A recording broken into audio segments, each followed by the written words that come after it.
found your workstation then? Everything satisfactory? I'm Francisco, by the way. I head up R&D for the team. It's great to have a chance to finally speak with you, and I'm sure we'll be getting to know each other pretty well over the coming months. But for now, I'll let you get settled. Welcome aboard. Hey guys, it's M4J here, and welcome back to M4J-Hatfield Racing here on F1 2021. Now, as you just heard there from Francisco, who seems to have replaced Carl this year. I think I'm going to start missing Carl actually, but Francisco seems like a good replacement. We are here in Bahrain. We are in the team garage. We're in the hospitality sort of engineering bit. And this is where I'm starting to set up the settings for the actual series that we're going to be working on here. So things like driver assists, simulation settings, weekend settings, things like that. Now I've gone with, I believe, 50% races. And I do have traction control on and things like that. That does get turned off in the future. Medium length session races, short qualifying format. And that's basically it for in terms of the actual save setup. I've got damage on. I think I've got it on reduced though. I can't actually remember. I think it's on reduced. Safety car, all the rules, everything like that is left as is. Parc Fermé regulations are of course on, because why would you want to change your car once you've gone through qualifying and things like that? It just seems a bit pointless. It's also very unrealistic. I like to try and keep these games as realistic as possible. Most people watch me because of the realism in my videos, although this definitely crosses that line. A, I'm never going to own a Formula 1 team. B, I'm never going to drive for a Formula 1 team. And C, my driving is atrocious anyway, so what difference does it make? You saw there, we're actually above Haas and Williams in terms of car development, so that is something for us to think about. I have done some developments between last episode and this, and we're just about to go into the first session here, first practice session here at Bahrain. And again, apologies in advance if the video is a little bit choppy. OBS wasn't behaving itself. I was recording this on the laptop. That might also be a contributing factor thinking about it. But yeah, I'm going to show you guys the first practice laps, and then I'll come back. Morning, boss. Jeff here. Thanks again for bringing me on board. You've found a lot of talented people for this team. I can't wait to see what we can accomplish. Our journey to the Constructors' Championship starts here today, and the car is ready to head out whenever you are.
Great lap. You've nailed what we asked for. Keep it up. So as you're about to see here, the turn 5, 6, 7 section is an absolute nightmare, and one that haunts me even to this day. I still can't quite nail this section. It's a very, very frustrating part of the track because it's high speed, yet it's also not. And with all the cars now over the line, let's see our top three again. Bottas, Verstappen and Lewis Hamilton. And if today's practice is anything to go by, we're in for an exceptional weekend of Formula 1. So as you can see here, despite the fact I only managed to do one lap before crashing, I actually put in a pretty decent lap time. I was 12th fastest for the entire session. P1 obviously ended with that crash, and here we are now in P2. Trying to do pretty much the same thing, put in some good lap times, Not necessarily trying to be the fastest, but just trying to put in good enough lap times to help the team develop the car. At this point here, I believe I was doing the tyre management. It might have been the energy management setup. And I kind of like the way they've rejigged the practice sessions this year. So it's no longer take your pick out of all 5. You do one of 3, or you could choose from 3, I should say. And 3, it's randomly generated. Now, I would like it if they kept the track acclimatization and then randomly generated the other 2. Maybe that's something they can factor in for next year. But I do like the way they shake it up a little bit, because not every week do drivers do tyre management, for example. Nor do they do fuel management every week. Sometimes they have data from previous races that they can fall back on. Hearing the sound of the engine here, it sounds like I'm actually doing fuel management, which I don't normally do. I think this time around I thought I'd give it a crack, and I guess I did okay. I've got 2 greens so far, and this looks like it's going to be a green, if not a purple as well. And yeah, some pretty decent lap times. 4th fastest at this point. I don't think I'm going to be going any faster than that. Certainly not by the looks of things. A little bit of a lift in the post there as well. It's all about collecting data at this point to help the team out. Not necessarily putting in the fastest lap times, just putting in the data and see what we can do. So after that, I jumped into the qualifying program. And I mean, this first corner at Bahrain, it's probably the corner I've tackled the most in any F1 game. It's always the first, the second, the third, or the 4th race that you do in an F1 season. And because you're always psyched at the start of a season, it's always the one that you go out and actually do all the practice sessions and things. So, turn 1 at Bahrain, I've done a lot of. This section here, see, I'm starting to get to grips with it. Very famously in a live stream for racing games, I crashed every single time I went round turn 5, which is not something that I want to brag about, but it is something that happened. Turn 10 here is an absolute nightmare as well, but once you can get to grips with where the braking zone is, I actually wrote the track guide for this video I wrote the track guide for the video that Racing Games did, so you actually see me driving the lap, which is odd, because I don't normally do the laps. I get someone else to do the laps and I just do the text. But for that one I did actually drive the lap myself. I felt confident doing Bahrain. And I actually recorded that not long before I did this recording session for this video. So you see me do the lap guide video and do a pretty good job. Then I jumped into this car forgetting it wasn't a Williams and didn't do as good a job. Because yeah, the aerodynamics are actually very, very different. And difficult too, I suppose. I did go 3rd fastest on that lap though for the quali, but everyone else isn't doing quali, so that's why it was a little bit different. We then go into quick practice, which is another new feature that's been added this year that I am a big fan of. Quick practice means you don't necessarily have to go out on track, but it also means you don't just sim the practice session and take the data that you get. You actually have a bit of control still. You can choose which practice programs you which practice programs you undertake. So there's a 50% chance on some of them. There's a 70% chance, 25% chance, and a 100% chance. Now it's very easy just to do the 100% chances, but it is also a good idea to try and max out on all 3 of your practice programs. So in this case, it was race strategy, fuel management, and qualifying pace. You see, I'm 4 out of 5 on 2 of them, and I'm 5 out of 5 on the other one. So it was a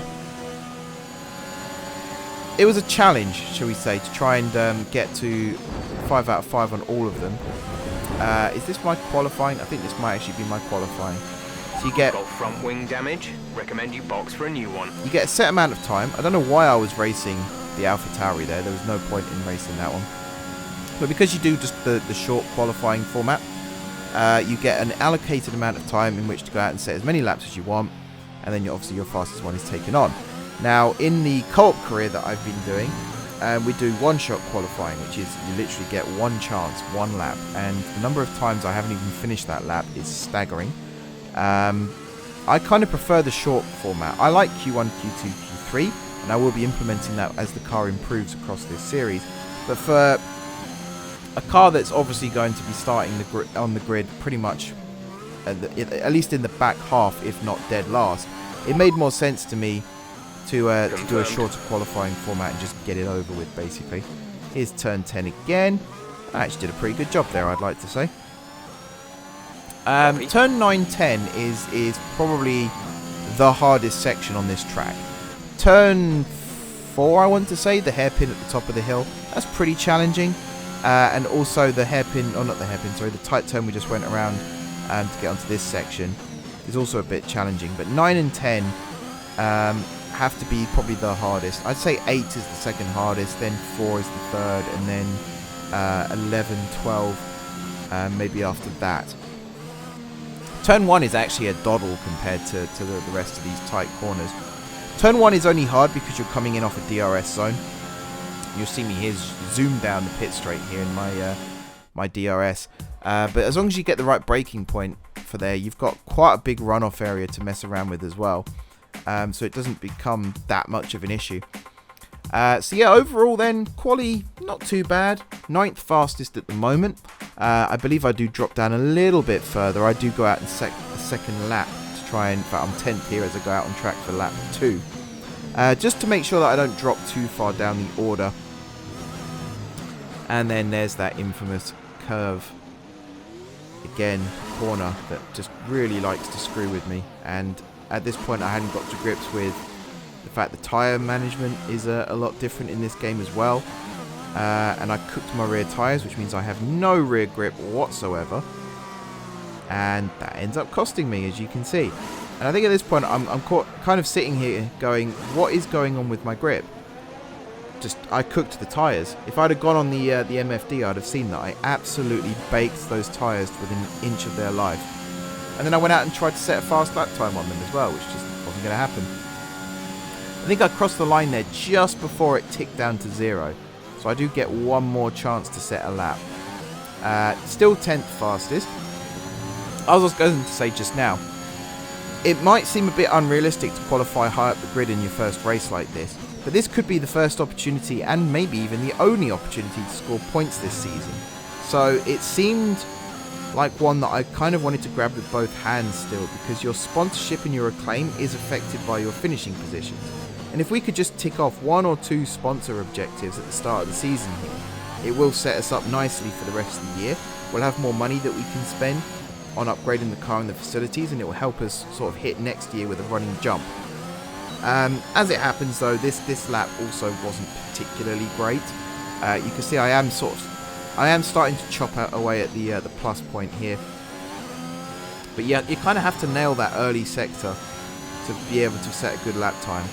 And because I'd cooked the rears on the previous lap, it was never really going to work out for me. And at this point, I'm almost a second over my previous lap time, and I've dropped to 13th. So not the greatest setup going into this race. To start in the back half of the grid, you're obviously not in a position where you're going to be scoring points, but at the end of the day, you stay out on track. I could have just pulled into the pits, but I decided to stay out on track. I'm talking over Crofty here. I had to stop myself just now, but I'm going to talk over Crofty, because why would you want to listen to Crofty when you can listen to me? I could have gone into the pits there and just bailed on the lap, but I wanted to stay out on track. Mainly just, I mean, I don't think you're going to get any extra data from that 200 feet or whatever it is I did. But it made more sense just to stay out on track and try and complete that lap for a mental side of things at least. Welcome along then to round 1 of this year's Formula 1 World Championship. We go racing today around 3.36 miles of the magnificent Bahrain International Circuit, with 15 corners and 2 good passing opportunities into turns 1 and 4. Keep an eye out for drivers locking the front left tyre into the tricky braking zone of turn 10. With the race minutes away from starting, here's what today's grid rundown looks like. Good job yesterday from Valtteri Bottas. The Finn starts from pole position, and it's Lewis Hamilton alongside. Moving on to the rest of the grid, we have Verstappen, Ricciardo, Sergio Perez, and Norris, Vettel, Leclerc, Stroll, and Yuki Tsunoda, Gasly, the engineer, Fernando Alonso, and Ocon, Raikkonen, Giovinazzi, Mick Schumacher, and George Russell, Delatraz, Sainz, Latifi, and Nikita Mazepin. And with preparations almost complete, let's head down to the track. Keep an eye on the lights. The start sequence will begin as soon as the grid has formed. Be ready.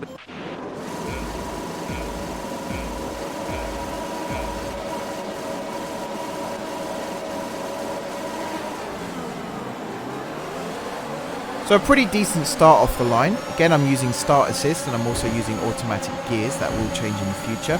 Got a little love tap there from Gasly and then gave one to Alonso in return. Not the best in terms of avoiding contact. And there was some contact as well, which completely obliterated my front wing. So we restarted the race. And then that happened. So I believe we restart the race again. And that's kind of one of these things where... Actually, I think I used flashback here, yes. I did use flashback. One of these things where I don't want to use these tools. I don't want to use flashback. I don't want to use restarting and things like that. But when you're this bad at the game, you have no choice, really. I have no choice but to use flashback if I just want to remain competitive in races. You know, that was a nice overtake on Raikkonen, if I do say so myself. Obviously that start pushed me right to the back of the grid. I also forgot to mention last episode that I'd chosen the nickname The Engineer. Engineered Insanity, it says on my halo there as well. That was also a lovely overtake on Mazepin. Jeff, as you saw, liked that one too. So at this point it's about working my way back up the grid. We're in a bit of a DRS train. Thankfully Giovinazzi there knew to get out of the way and let me through. And then it's up to my old teammate George Russell from the save last year, of course. And just nip one in on the inside here. A little bit of contact. Not the best move from me, I will say. I imagine George would be pretty angry about that if it happened in real life. Might even get a slap on the back of the head like he gave Bottas in Imola. And just like that, we're up to 11. In fact, we're up to 10th, 9th, 8th. Everyone is pitting right now. And I chose not to. I chose to stay out for one extra lap. Then we decided to pit. This is kind of the overcut maneuver. I'm better at the undercut than I am the overcut, but I thought I'd give this a go. Again, I've got pit assist enabled, so I come roaring into the pits at like 6 gajillion miles an hour and hope the pit assist does actually kick in, otherwise I'm going to get heavily penalised. And then yeah, softs come off, mediums go on, and that's me for the rest of the race. We've got 6 laps/7 laps to go on these medium tyres. I've dropped back down to 15th place after that pit stop. I've got Tsunoda behind, Alonso in front, and a lot of work to do to try and save some points. We rejoin me here as I'm back up to 12th and about to pull off hopefully a very, very nice clean overtake here on Fernando. We're alongside him. I've got the line. He has to yield at this point. Clip the apex beautifully there. As I say, on turn 1 Bahrain, I'm pretty good at these days. The downside is I didn't get DRS on the escape. Probably a good idea to try and get the DRS detection zone still, then pull off the overtake, and then you can use DRS to accelerate away up the hill here after turn 3. Yellow flag. And then yeah, up to 11th now. I've got Charles Leclerc in front of me. And he's all that's separating me from scoring points right now. George Russell there is pulled off to the side of the track. I don't know if I caused terminal damage when I collided with him. I don't actually know for certain. But I've also got Fernando bearing down on me here as I'm trying to catch Charles, which isn't really going to happen now. 4 seconds in a lap isn't really going to happen at this point. But the chase is still on. Alonso is obviously right behind me and I think is about to pull off, or attempt to pull off, an overtake here. See, I kind of shut the door early on him. And yeah, not the cleanest racing again for me, I'll admit. I kind of Hamiltoned him a bit there. But I was fighting for my life at this point.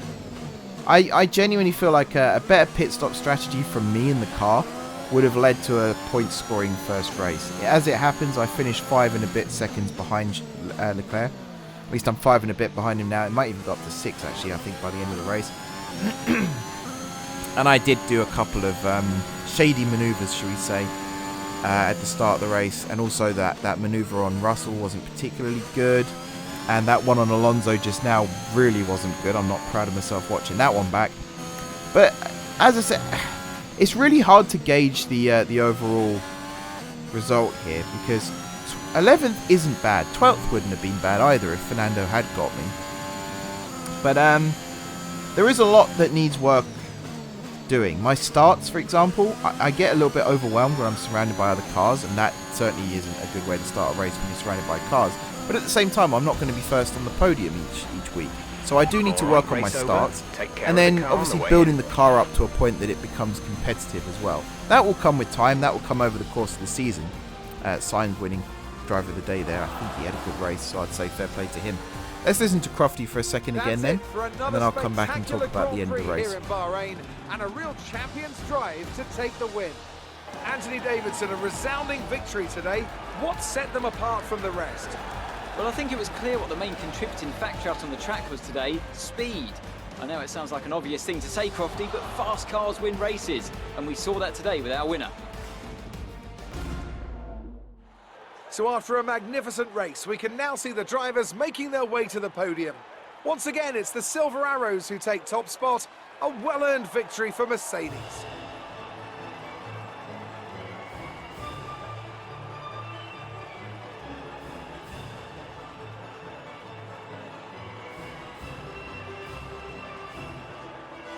So then, it's time to see how this result affects the Drivers' Championship. Lewis Hamilton takes over the lead of the Drivers' Championship after an excellent result. Now, let's discuss, Ant. Who would you say is a contender for Driver of the Day? Carlos Sainz certainly wasn't someone to scoff about. His ability to follow race strategies throughout with pinpoint precision has to be commended.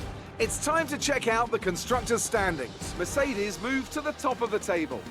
I'm equal parts exhausted and elated with this weekend of Formula One. Be sure to join us for the next one.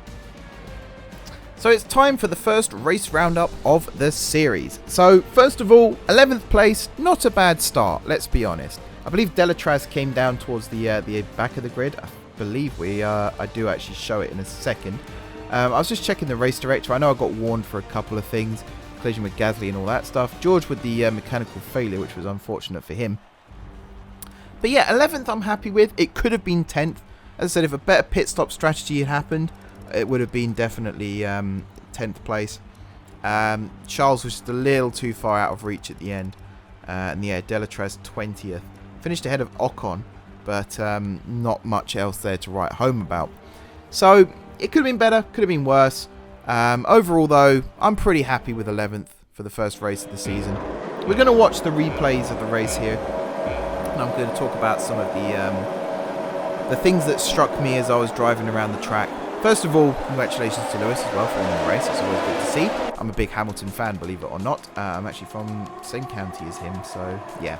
He grew up just up the road from where I grew up. So there's a little bit of bias there, I suppose. So yeah, the first thing I want to say is the car is competitive on the DRS straights. You saw I got a couple of nice overtakes early on. Yes, it was against an Alfa Romeo and a Haas. But I managed to keep Alonso at bay for pretty much most of the end of the race as well. I had to turn on the dirtiness a little bit just to make sure he stayed behind me. I could have just let him through, sure. Oh yeah, another quick thing. I love the new replay system they've got in the game now. Where it actually shows you what lap you're on. That's very useful. And the sidebar that shows you the drivers' names. That's also very useful. But yeah, the car was competitive on the straights. And I didn't do too bad in qualifying. I had a good qualifying. So on another day, this could have been a point-scoring race. Could have easily been a point-scoring race. I definitely damaged Russell's car there. You saw bits flying off. And then we jumped to lap 11. Is this where I get the overtake on Alonso? Yes, it is. And again, you can see how competitive the car is. To get the slipstream, to then get alongside him, and then to do a little bit of late braking there and make the overtake stick. That's impressive. I'm actually very, very impressed that the car was able to do that in the first race of the season. Would have been nice if I'd kept up that momentum across the rest of the season, obviously. But to be able to pull that off this early in a campaign, can't complain. And then, yeah, that's, I think, where I turned the dirtiness on and slammed that door shut on Fernando. Actually, no, I think that comes a little bit later. He spent like a good 2-3 laps trying to get past me.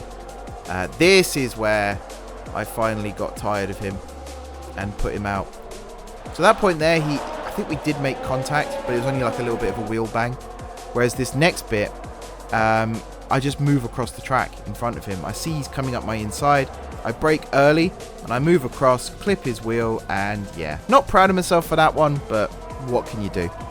Anyway, that does it for this first race, guys. Thank you very much for watching. Don't forget to hit the like button and all that good stuff. Drop those comments down below. And if you haven't already subscribed to the channel, be sure to hit the subscribe button. If you have already subscribed to the channel, thank you guys for your continued support. And until next time, I will see you soon.